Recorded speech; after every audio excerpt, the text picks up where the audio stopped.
Прилеп денеска одбележува 84 години од подигнувањето на народното востание против фашистичкиот окупатор. Освен овој датум, Прилеп денеска одбележува и 50 години откако е прогласен за град Херој и го добива орденот за народен херој 1975 година од страна на Јосип Броз Тито. Огромна е жртвата и храброста која што ја дава Прилеп за време на НОБ и придонесува за создавање на македонската држава. Со положување на свежо цвеќе на високи државни делегации на спомениците на Методи Андонов Ченто, Кузман Јосифовски Питу и могилата на непобедените, денеска во Прилеп се оддаде почит за паднатите борци. Овој ден треба и да не потсети зошто го славиме.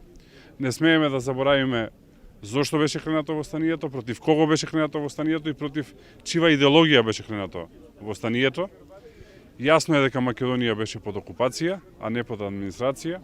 Јасно е дека имаше силна народно-ослободителна борба, а не идеолошка борба помеѓу левичари и десничари или помеѓу комунисти и ројалисти, туку јасна национална борба на македонскиот народ, целокупниот македонски народ, за народно ослободување.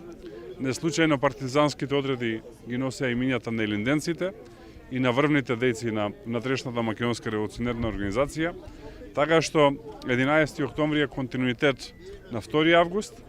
Ако го немаше 2 август, немаше да го има 11 октомври, ако немаше 11 октомври, немаше да го има 2 август 1944 година и 8 септември 1991 година.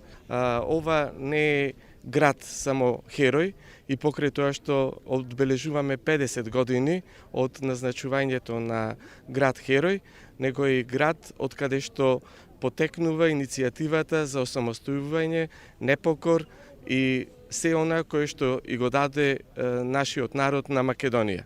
Од Сојузот на борци на Прилеп порачаа дека секоја генерација си има своја битка, а нашата битка била да станеме членка на Европската унија. Слободата и државноста на Македонија е стекната со 25.000 жители, жртви. Таа генерација си имала своја борба. Или како што вели Кузман Јосифовски Питу, среќни бевме ние што ја водевне револуцијата.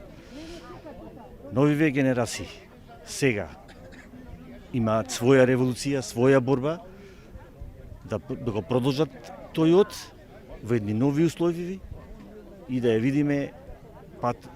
видиме Македонија на европски пат, да се бориме за европска Македонија. Во Прилеп имаше и гости почитувачи на ликот и делото на партизаните и НОБ од Србија, како и македонци од Егејскиот дел на Македонија.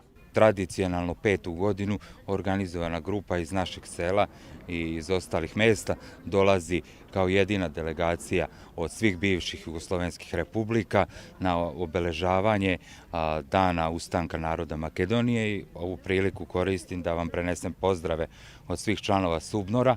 Ова Македонија стварно заличуваше да се ослободиме, за тоа бидејќи бе првата пушка пукла во Прилеп против бугарскиот фашизмом.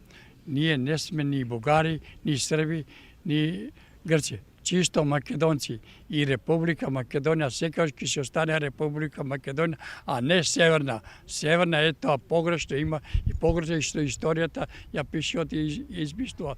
Значи стварна Македонија е Република Македонија. По повод празникот во Прилеп се одржаа и голем број културно-забавни програми, како кар тюнинг шоуто и сајмот на земјоделски производи по повод 15 октомври, денот на руралната жена.